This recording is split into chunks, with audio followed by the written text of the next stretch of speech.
2021-2023 Umatilla County Board of Commissioners meeting to order.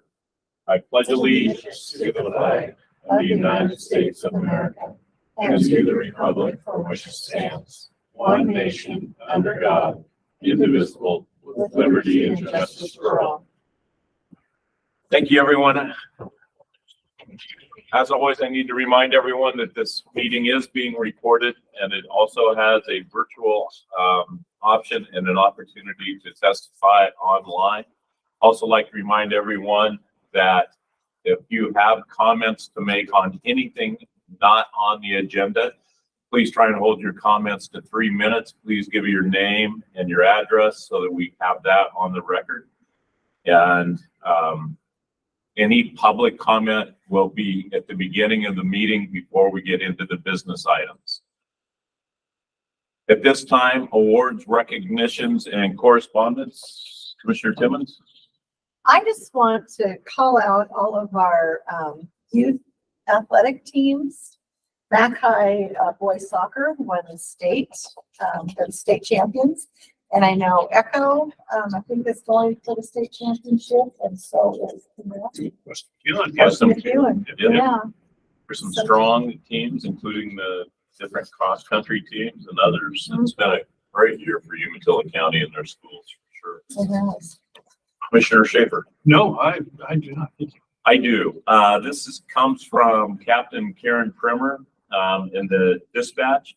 It's a commendation on 11/10/23 at about 20:49 hours. Telecommunicator Arleta Parson received a 911 call from KC Leon, who was reporting that his friend and their four-wheeler had gone over an embankment. Dispatcher Parsons obtained the best location information that she could from the reporter. During the call, Dispatcher Parsons continued to ask clarifying questions and verified all information being given during the call. She did a great job in reassuring the caller, too. Telecommunicator Haley Roberts notified tribal dispatch as it was in their jurisdiction. The information regarding the wreck was passed on to them for response. During the remainder of the shift, Dispatcher Roberts aided her partners by answering the phone and radios. This was while training a new dispatcher. At about 21:19 hours, telecommunicator Aston Corey took a call from the father of one of the injured subjects. He was providing more on the situation to include confirmation of the razor having rolled all the way to the bottom. The reporter had been in contact with his son, who was with the other male who had a head injury. Dispatcher Corey relayed the updated information to Umatilla Tribal Dispatch to include the safety measures that were given to the two subjects down the hill by the father that were their injuries. During the extremely busy shift and into the next day, Dispatcher Corey continued to provide tribal dispatch with updates on both patient status as well as better location information. After speaking to the subject up on top of the embankment several times, Dispatcher Corey had him start texting 911 to obtain the best possible coordinates available. The reporter also let Dispatcher Corey know that he was on the end of going down the embankment as well. Throughout her active engagement with everyone calling in, to include the parents of the subjects involved, Dispatcher Corey was emphatic, resourceful, calm, and stayed the course of getting help to the subjects. When it was determined that Tribal PD wouldn't be able to make it up to the location to assist the scene, Dispatcher Corey then called Sergeant Markham to see what other options were available to help out the injured subjects. Sergeant Markham was able to get a hold of Sergeant Gregory, who undertook the decision to have SARS called out. After a number of calls, Deputy Rowan Hayes was made aware of the situation and being called in the SAR team members for activation. Telecommunicator Sherry Hutchinson assisted the team with calling for live flight to handling medical units to pinging locations for one of the subject's phones. She made numerous calls to area partners, all the while handling her own channel and phones. Dispatcher Hutchinson provided huge support to all in the room, while also training a news dispatcher during this emergency. First call came in at about 20:49 hours on 11/10/23, and it wasn't until about 1:43 a.m. on 11/11/23 that the subjects down over the embankment were located. There was still a lot of work that transpired, which went into the rescue of the subjects. This included resources from East Umatilla Fire and Rescue, Umatilla Tribal Fire Department, members of the Umatilla County Search and Rescue Team, Umatilla County Sergeants Markham and Gregory, and the Umatilla County Dispatchers. It needs to be noted that during this SAR mission and while working the incident, The dispatchers of Umatilla County took numerous 911 calls and business lines. They handled call types to include medical shots fired, fights, prowler call, drunk driving calls, domestic calls, alarm calls, fire calls, and other varied officer-initiated activity calls too. You all did a fantastic job, start to finish. Each of you played an intricate part in the good resolution that happened. Your actions taken collectively and individually speak to your dedication and service to your agency, the subjects involved in the incident, and your community. I wanted to acknowledge what an outstanding job everyone did in a situation that was extremely stressful and complex. Your professionalism, patience, sympathy, and continued never giving up attitude shined through brightly. You all worked with exigency to assist members of the community who were in a very serious situation. Job well done, and thank you, Captain Karen Primer, Umatilla County Sheriff's Office Communications Department. Well done, crew. Well done. With that, I have the approval of the minutes of November 8th, 2023. What are the wishes? Move to approve the minutes. Second. All those in favor? Aye. Motion passes. Any additions to the agenda?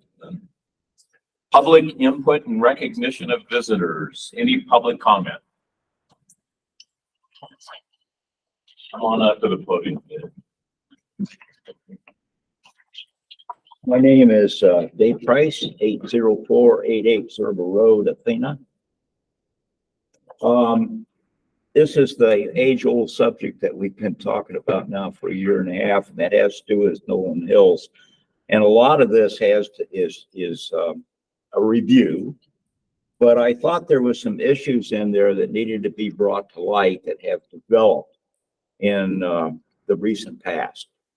And I would have been here November 8th, but as you know, November 8th was kind of a busy time for the Nolan Hills case, and that all the briefs were filed. The Supreme Court accepted the briefs, and as I understand it, accepted the case. So that all happened on November 8th. And November 8th and a few days prior to that was occupied with drafts, phone calls, communications, and all that stuff, and to get all that put together and submitted to the Supreme Court on November 8th. So anyway, I didn't make November 8th for that reason. Now, the one thing I want to start out with is that on this case, the Umatilla County, thank God, has standing on this. BMA does not. And BMA has been involved in it since late May of 22.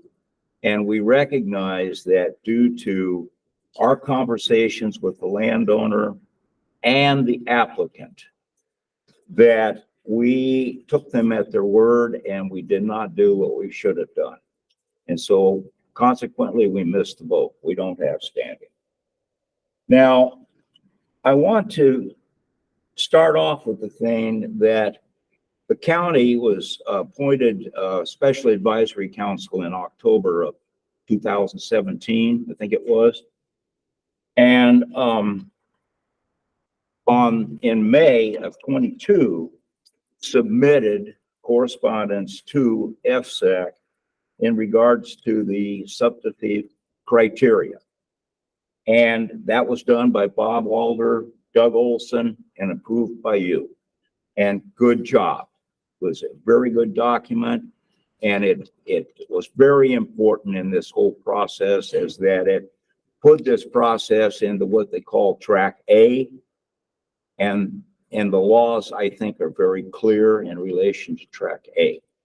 Unfortunately, FSEC took it on themselves to try to do a little, they call it supersiding, and did declare that this thing went to track B.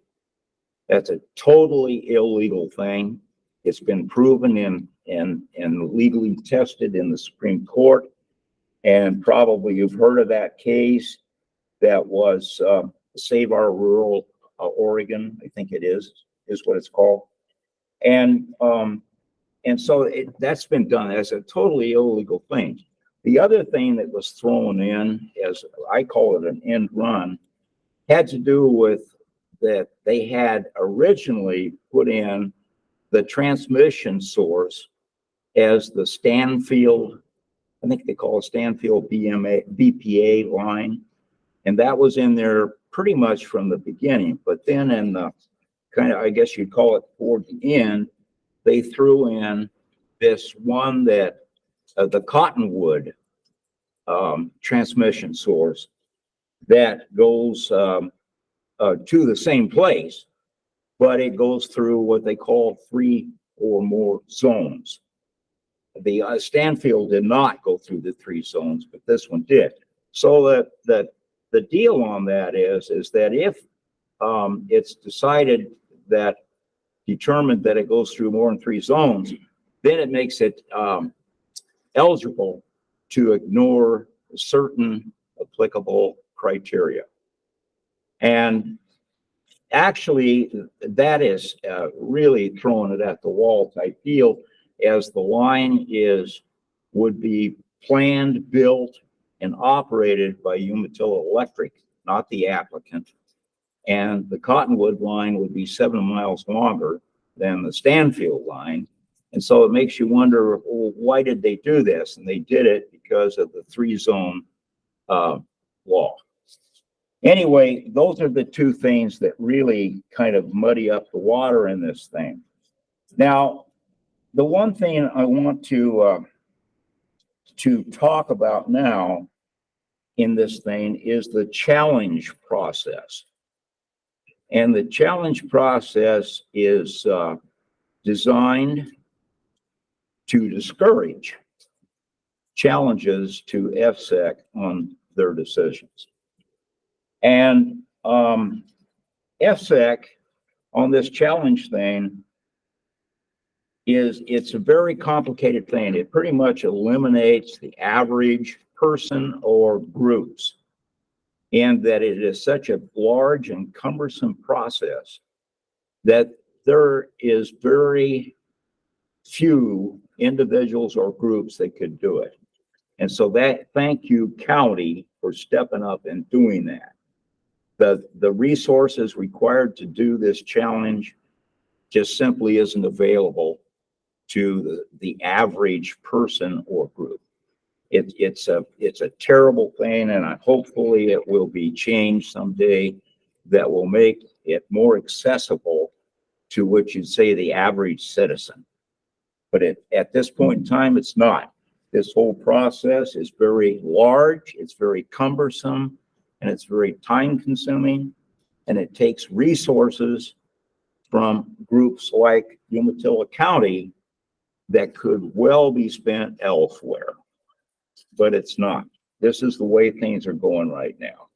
So anyway, what happened on this thing is, if you recall, the special advisory group submitted their criteria back in May of 22. Good job, right on the ball. And it's doing the job that the special advisory group is supposed to do.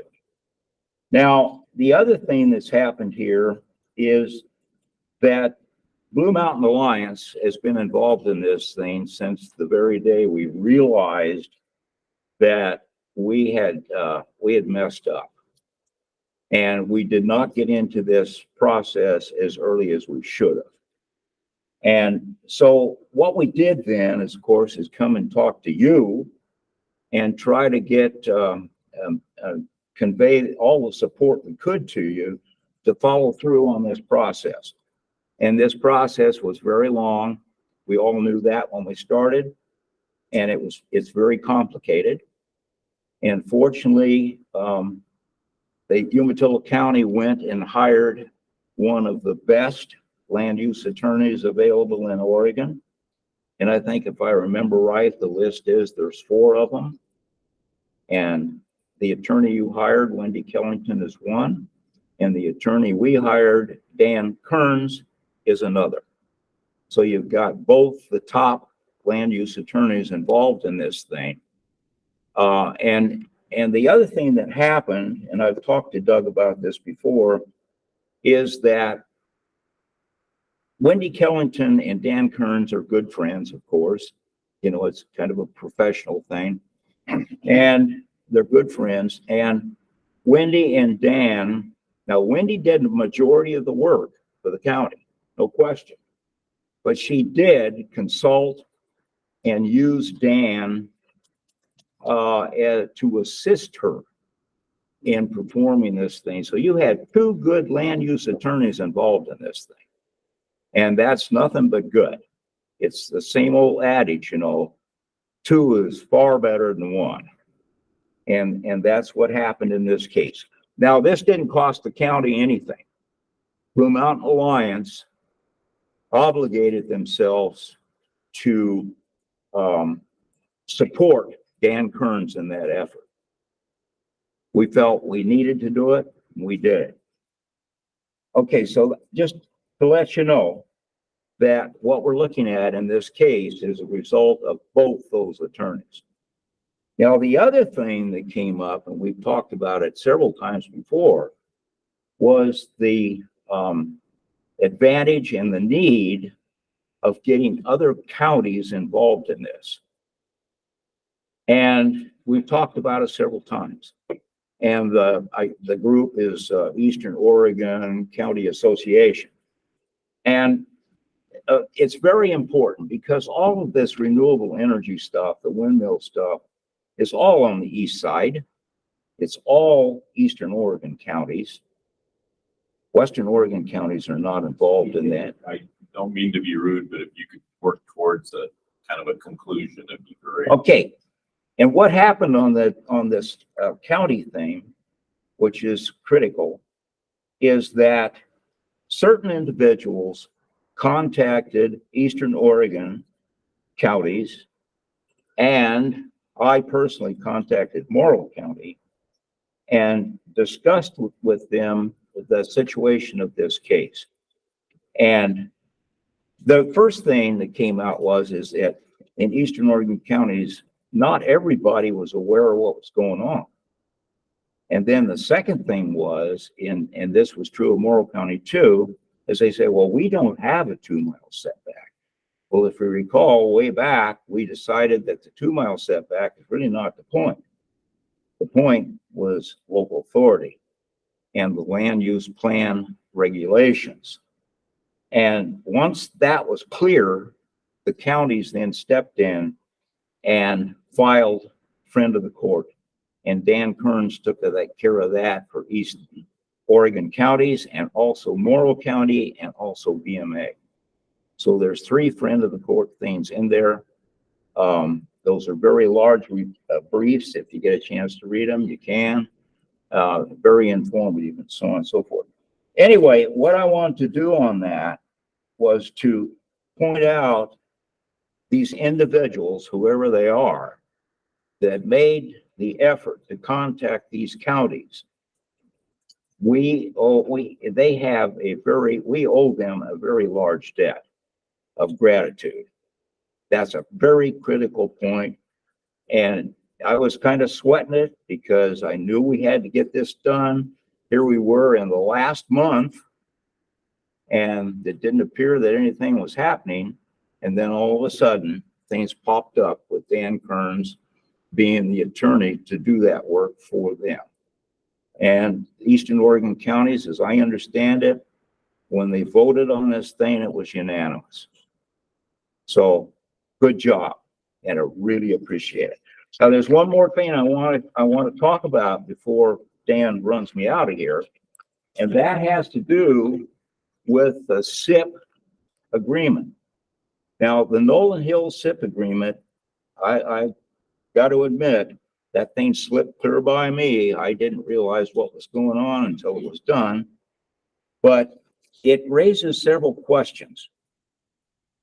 And one of the questions that I've run into, and maybe you have too, has to do with repowering of these wind farms nationwide. There's a lot of this going on.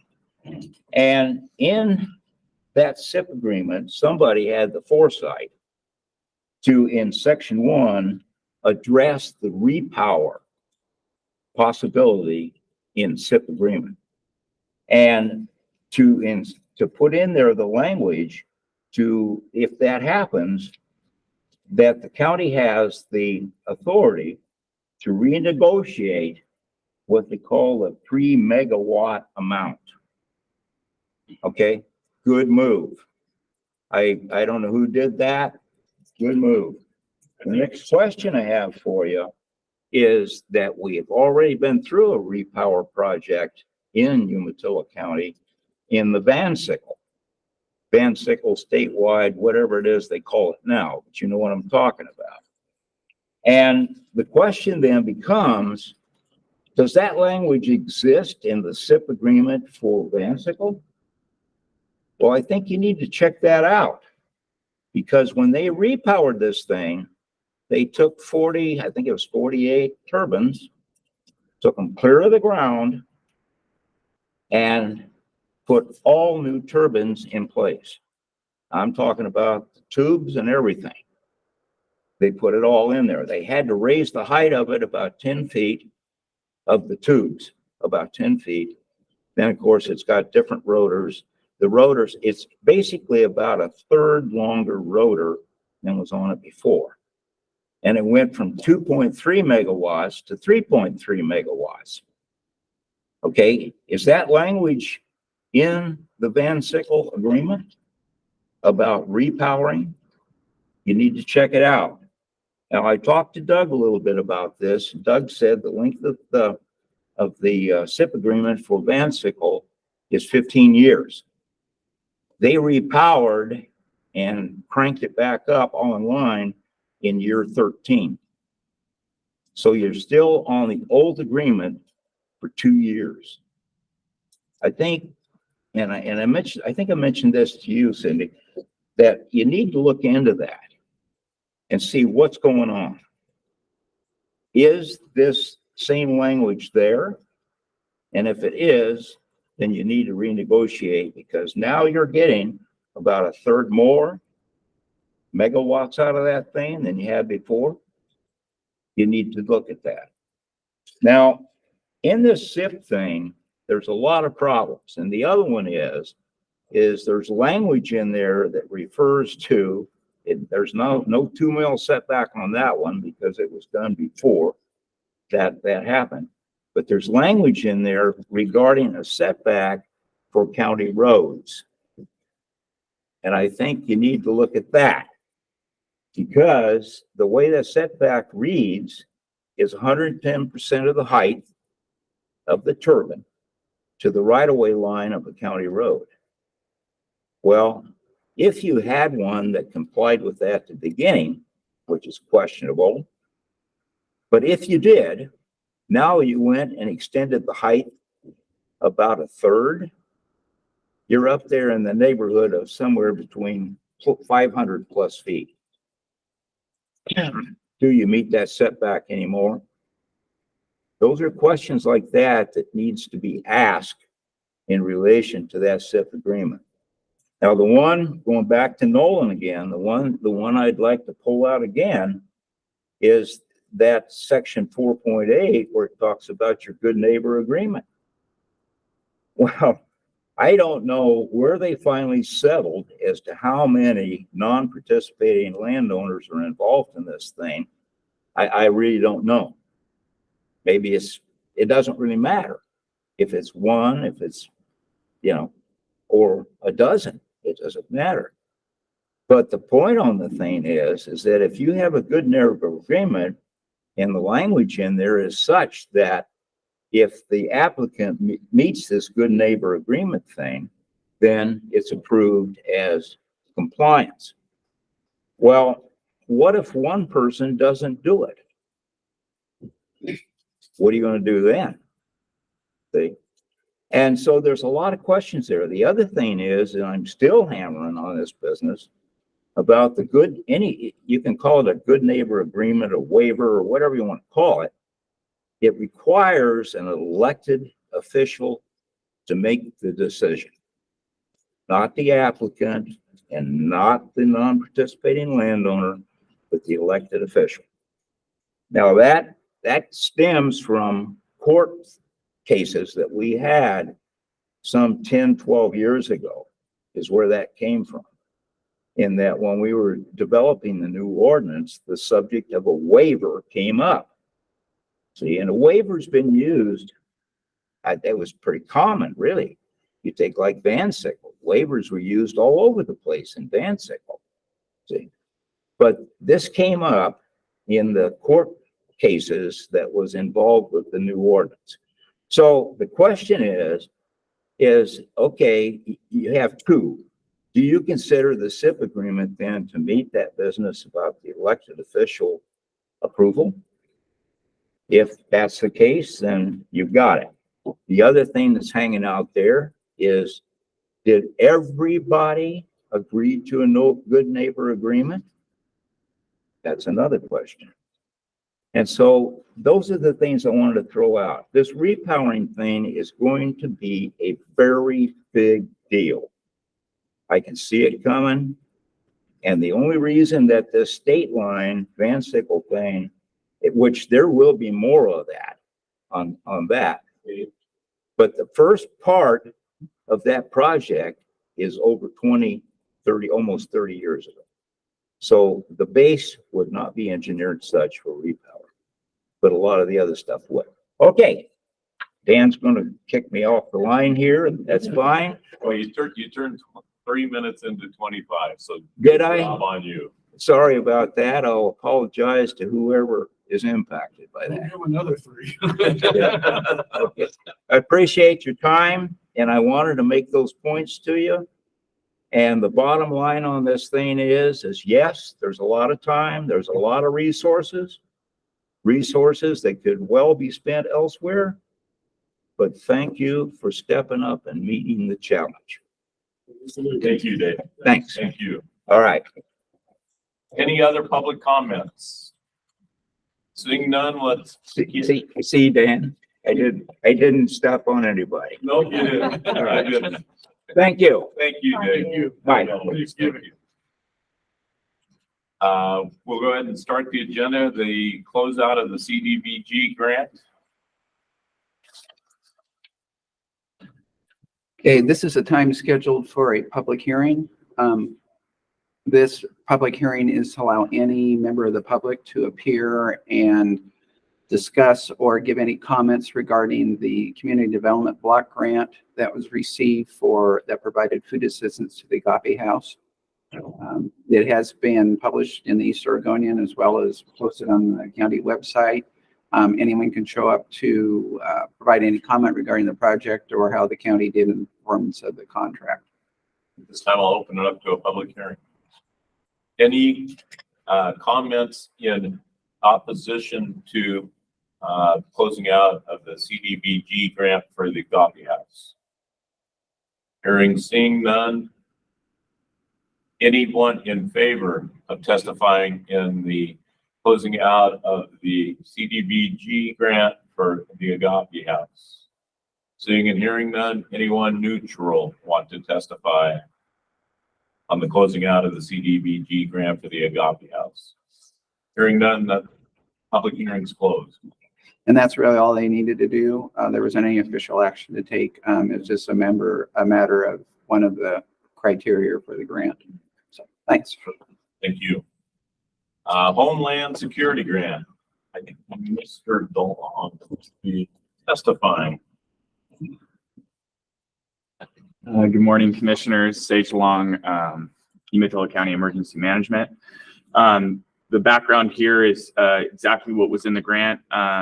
Emergency Management is seeking approval for a state Homeland Security grant totaling $47,014. And it's essential for enhancing our first responders preparedness and response capabilities. There's no match component for the grant. The actions that we're requesting is approval of the state Homeland Security grant and authorize chair to sign the grant agreement. I brought 2 representatives from the sheriff's office to kind of explain what these are going to be These used. are the only 2 you could get. The best 2, sir. Yes. Okay. Okay. Yeah. I do have a couple of questions on this gear. Does this gear expire? Or is it just like on the face mask? Are there filters that expire, or does the whole thing? Typically, it's the filters, yeah. Just the filter. Unless the masks are actually damaged. I don't know what they are. So, I mean, the life of all of this equipment is probably as long as we keep it in good shape. Absolutely. Yeah. Any other questions or comments? No. Oh, go ahead. I'm just, we all know who you are, but for the Oh, that's record, right. would you, Oh, yeah. Paul Wolverton, Captain with the Umatilla County Sheriff's Office. Thank you, thank you. that's my only question. All right. I just think that, you read through this and it's almost futuristic. I know that's the world we live in today, but, and good for you for being proactive. But, it's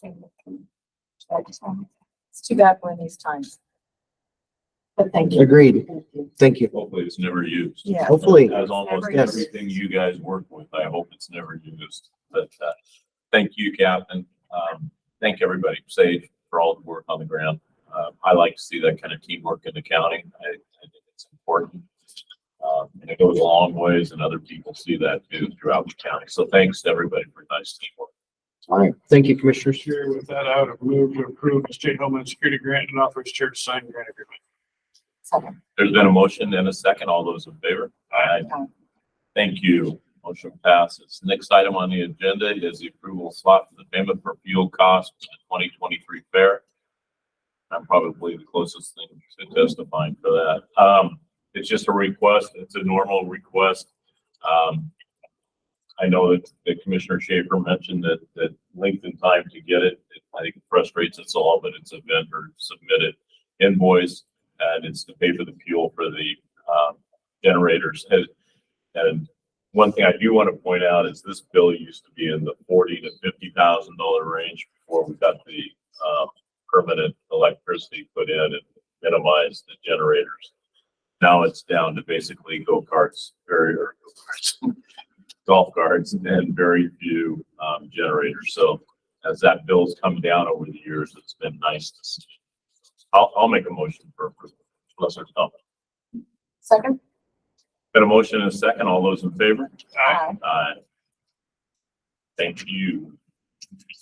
Next item on the agenda is the maintenance payable for the community corrections facility.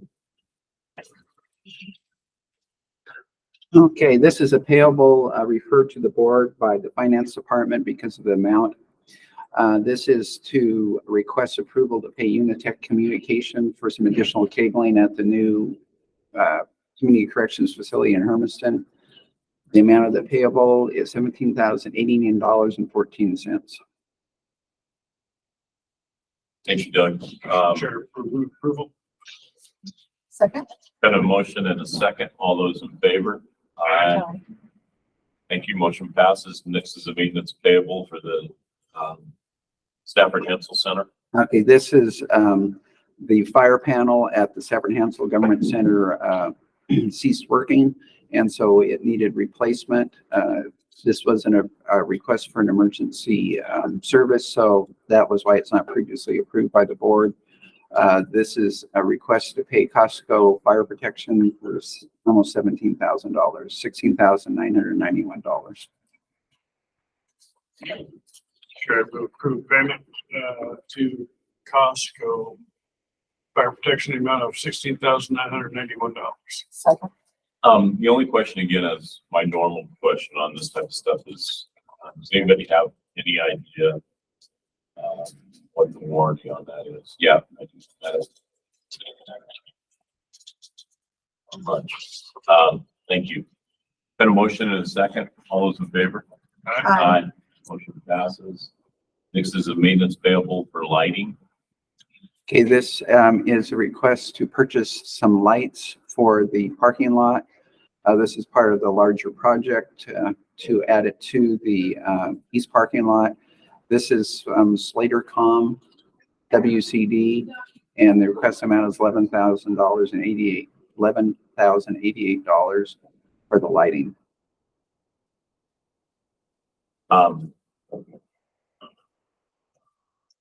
Anyone make one? I will. Oh, I'm sorry. Sure. I move to approve payment to Slatercom WCD in the amount of $11,088 for lighting. Second. Got a motion and a second. All those in favor? Aye. Next item is a board meetings schedule change. I just lost it. To reschedule the April 7th. Yeah, due to the budget committee hearings for that week, the third week in April of 2024, it is requested to move the April 17th meeting to April 24th. Entertain a motion. So moved. Second. Got a motion and a second. All those in favor? Aye. Next item on the agenda is CDA payment. This is a request for approval of a board payable.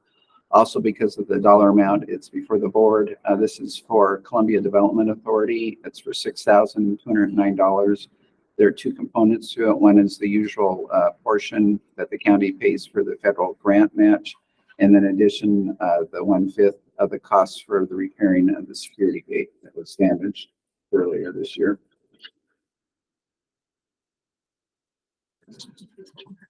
Chair, move approval. Basket. Go ahead, second. Second. Yeah, go ahead. How was it damaged?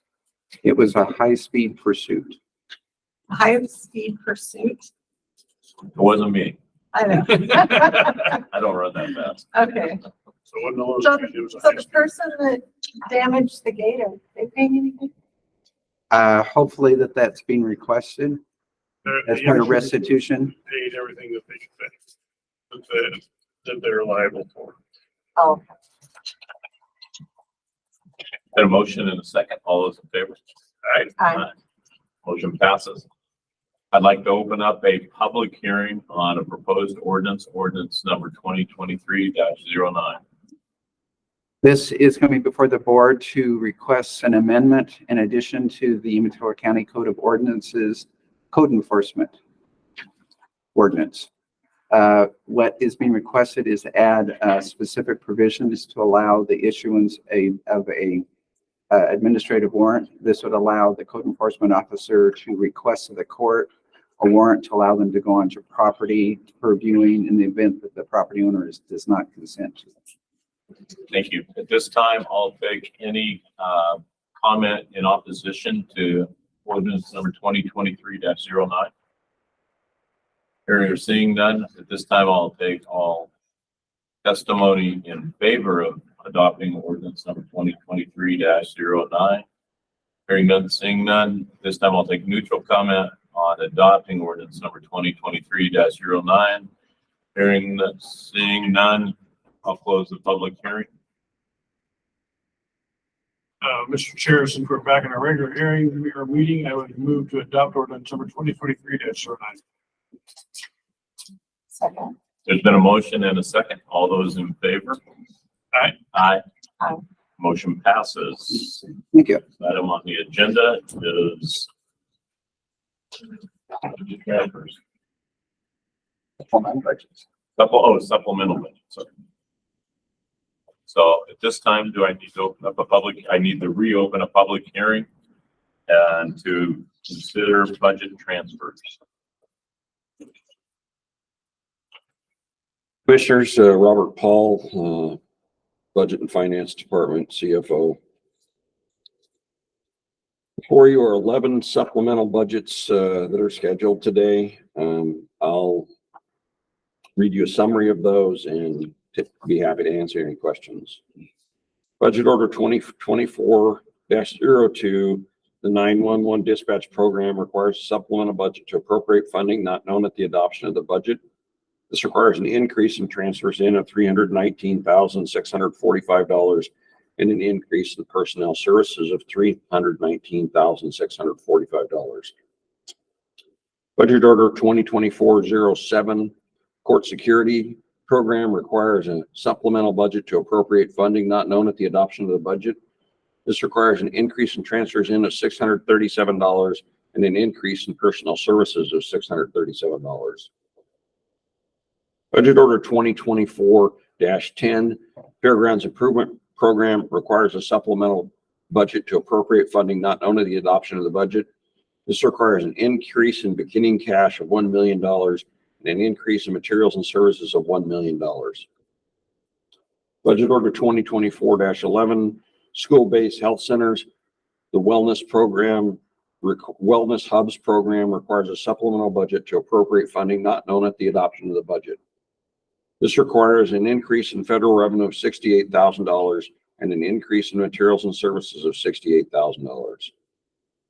Budget Order 2024-12, County Fair Program requires a supplemental budget to appropriate funding not known at the adoption of the budget. This requires an increase in local revenue of $150,000 and an increase in materials and services of $150,000. Budget Order 2024-13, 2050 Fund the Central Water Project Program requires a supplemental budget to appropriate funding not known at the adoption of the budget. This requires an increase in beginning cash of $8,750,000, an increase in materials and services of $2,750,000, and an increase in capital outlay of $6 million. Budget Order 2024-14, Fleet Management. The program requires a supplemental budget to appropriate funding not known at the adoption of the budget. This requires an increase in transfers in of $420,000, an increase in materials and services of $90,000, and an increase in capital outlay of $330,000. Budget Order 2024-15, Human Services, the Subcontracted Service Program requires a supplemental budget to appropriate funding not known at the adoption of the budget. This requires an increase in state revenue of $650,000, an increase in materials and services of $650,000. Budget Order 2024-17, Special Transportation, the STIF Discretionary Program requires a supplemental budget to appropriate funding not known at the adoption of the budget. This requires an increase in state revenue of $47,000 and an increase in materials and services of $47,000. Budget Order 2024-18, Road Improvements. The Road Improvements Program requires a supplemental budget to appropriate funding not known at the adoption of the budget. This requires a decrease in beginning cash of something missing there. Just 1 second.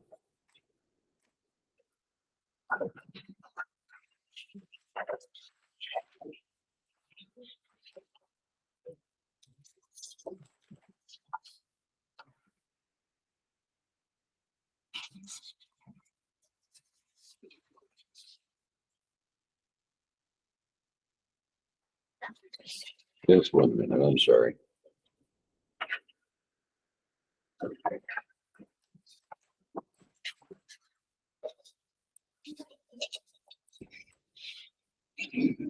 Requires a decrease in beginning cash of $92,000, an increase in materials and services of $304,000, and a decrease in contingency of $396,000. And finally, Sheriff's Budget Order 2024-19, Sheriff's Office Special Programs. The Emergency Management Grants Program requires a increase in transfers in of $35,000 and an increase in transfers out of $35,000. I'm gonna lump them all together. Any public comments on any of the budget transfers read by Director Paul? Hearing none and seeing none, I'm gonna close the public hearing and reopen our normal meeting. And I will. I'm sure to make motions. then she looks at Happy to do it. Okay. I move to adopt order, let's see, budget order number 2024-02. Sorry. got a motion and a second. All those in favor? Aye. I move to adopt budget order number BCC 2024-20. Second. Got a motion and a second. All those in favor? I move to adopt budget order BCC 2024-10. Second. Got a motion and a second. All those in favor? Aye. I move to adopt budget order BCC 2024-11. Second. Got a motion and a second. All those in favor? Aye. I move to adopt budget order BCC 2024-12. Second. Got a motion and a second. All those in favor? Aye. I move to adopt budget order BCC 2024-13. Second. Got a motion and a second. All those in favor? Aye. I move to adopt budget order BCC 2024-14. Second. Got a motion and a second. All those in favor? Aye. I move to adopt budget order BCC 2024-15. Second. Got a motion and a second. All those in favor? Aye. I move to adopt budget order BCC 2024-17. Second. Got a motion and a second. All those in favor? Aye. I move to adopt budget order BCC 2024-18. Second. Got a motion and a second. All those in favor? Aye. I move to adopt budget order BCC 2024-19. Second. Got a motion and a second. All those in favor? Aye. Next item on the agenda is nothing. So, I do have something. As we close, I'd like to wish everybody and their families a happy Thanksgiving. Make sure you enjoy the time that you do get to spend with your families and friends. That's all I have. Any other comments, Mr. Tim? Mr. Schaefer? You said it all. Meeting adjourned. Thank you, everybody.